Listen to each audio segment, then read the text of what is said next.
Provision ठेवलेले आहे.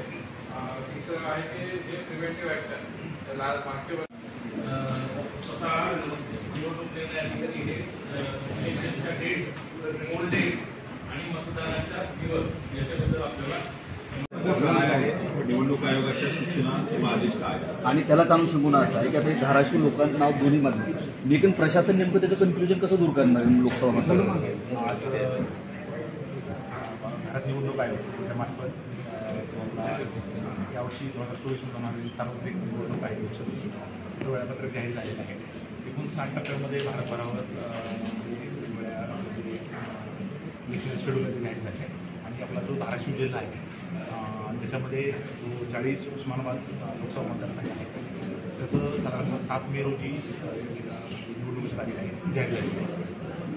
यापूर्वीच आपण इलेक्शन कमिशनला व्यवहार केला होता आणि आपल्या जिल्ह्याचं नाव बदललेलं आहे त्याचं नोटिफिकेशन आम्ही कळवलं होतं. परंतु आपलं जेव्हा मतदारसंघाची नावं आणि त्यांचं जी बाउंड्री असते ती फिक्स करण्यासाठी एक डिलिमिटेशन म्हणतात त्याला मतदान पुनर्रचना आयोग असतो त्याच्यामार्फत ही पूर्ण प्रक्रिया होती आणि आपलं इलेक्शन कमिशन आपल्याला ही सूचना दिली की धाराशिव आणि संभाजीनगर यांची स्पेसिफिक आमच्याकडून रिक्वेस्ट केलेली होती. तर पुढील पुनर्रचना होईपर्यंत ही जी जुनं नाव आहे तेच आपले कंटिन्यू राहणार आहे. त्यामुळं जिल्ह्याचं नाव धाराशिव राहणार आहे आणि आपला जो मतदारसंघ आहे त्याच्यामध्ये बार्शी तालुका येतो सोलापूरमधला औसा आणि निलंगेतली गावं येतात. त्या हा जो आपला जो 40 उस्मानाबाद मतदारसंघ आहे त्याचं नाव 40 उस्मानाबाद लोकसभा मतदारसंघच राहील आणि आपल्या जिल्ह्याचं नाव धाराशिवचं जो आपला 40 उस्मानाबाद लोकसभा मतदारसंघ आहे त्याच्यामध्ये 40 लाख मतदार आहेत. जवळजवळ याच्यामध्ये 10 लाख पुरुष आहेत, 9,46,000 महिला मतदार आहेत आणि यावर्षी विशेषतः आपल्याकडं 6 सखी मतदान केंद्र, 6 दिव्यांग केंद्र, 201 प्रदानशील केंद्र, 8 क्रिटिकल मतदान केंद्र आहेत, 10 युवा मतदान केंद्र आहेत आणि 54 मॉडेल मतदान केंद्र आम्ही आयडेंटिफाय केलेले आहेत ज्यामध्ये मतदानाची प्रक्रिया होती. सर आदर्श मध्ये आमचे सर्व विभाग प्रमुखांची बैठक घेत आहोत आणि राजकीय पक्षाची सुद्धा बैठक घेत आहोत. त्याच्यामध्ये आपलं जे विशेषतः सर्व राजकीय पक्ष आणि नागरिकांना लक्षात आणून देतोय की इलेक्शन कमिशन एक डिटेल कॉम्पेंडियम इश्यू केलेला आहे त्याच्यामध्ये डिटेल दिलेलं आहे की आचारसंहिता भंग काय काय कव्हर होतं.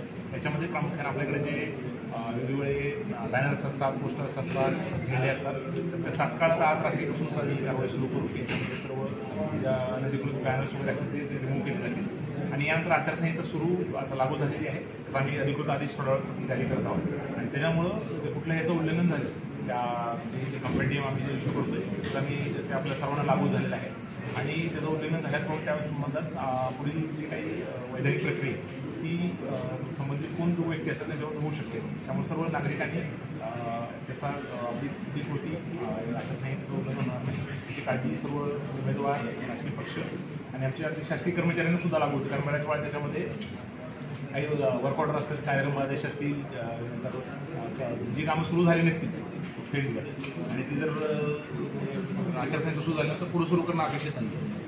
त्यामुळं जी कामं सुरू आहेत त्याला कामं सुरू ठेवण्यास अडचण असते. त्याचबरोबर त्याला एक्झिबिशन असतं, आपली जे टंचाईची कामं वगैरे त्याला काही अडचण नसते. नवीन सुद्धा कामं त्यात आपल्याला सुरू करता येतात. ही सर्व आपले शासकीय विभाग, राजकीय पक्ष आणि नागरिकांनी याची नोंद घेतली. सर आचारसंहिता जे इंटरस्टेट बॉर्डर्स आहेत, 4 इंटरस्टेट बॉर्डर्स येतात आमच्या जिल्ह्यामध्ये. तिथं आम्ही चेकपोस्ट लावणार आहे, इंटरस्टेट चेकपोस्ट आणि तिथं दोन्ही आमचा टीम आणि कर्नाटकचं टीम ते आजूबाजूमध्ये कार्यरत असणार आहे. त्याच्यामध्ये जे इलिगल वस्तू असतील, जे लिकर असतील या गुटखा असतील या बाकी जे मुवमेंट इलिगल गुड्स मुवमेंट होऊ शकतात त्याच्यावरती नक्की आमचं कारवाई होणार. सेकंड आहे की जे फ्लाईंग स्क्वॉड्स आमचं प्रत्येक ठिकाणी स्थापन होणार आहे. 40 फ्लाईंग स्क्वॉड असणार आहे, त्याच्यामध्ये 3 शिफ्टमध्ये काम करत असणार. तर तिथंही काही पब्लिकला सी विजिल थ्रू या पब्लिक थ्रू इन्फॉर्मेशन आलं तर तिथंही नक्की रेड होईल. एकंदरीत जे इलिगल दारू विक्री असतील या बाकी पैशाचं वाटप या आणखी काही वस्तू वाटप करत असणारं इन्फॉर्मेशन आलं तर नक्की हे दोन्ही टीम सक्षम आहे आणि ते नक्की कारवाई करणार. तर जे सी विजिल या कोणाचा थ्रू कंप्लेंट आला की असं काही ऑनलाईन माध्यमातून कंप्लेंट होत आहेत ते आम्ही व्हेरीफाय करू.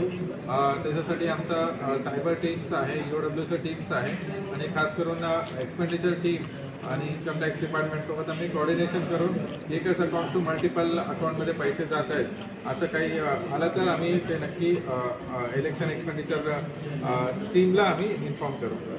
प्रत्येक आता इंटर स्टेट इंटर डिस्ट्रिक्ट बॉर्डर्समध्ये आमचं टीम असणार, फिक्स पॉईंट असणार, बाकी फ्लाईंग स्क्वॉड असणार आणि वेळेवर आमचा प्रत्येक बसस्टँड असतील, रेल्वे स्टेशनला पण आमचं टीम्स कार्यरत असणार. सर आंदोलनाचे काय आम्ही प्रत्येक ठिकाणी शांतता मीटिंग घेत असतो. कोणाला आंदोलन करायचं ते शांततेने करायला पाहिजे, बट जे मर्यादा उल्लंघन केलेले आहे या लॉचं लॉ अँड ऑर्डर मेंटेन नाही केलेले तर नक्की त्याच्यावरती ॲक्शन होईल. बट असं काही इश्यूज असं दिसत नाही. ठीक.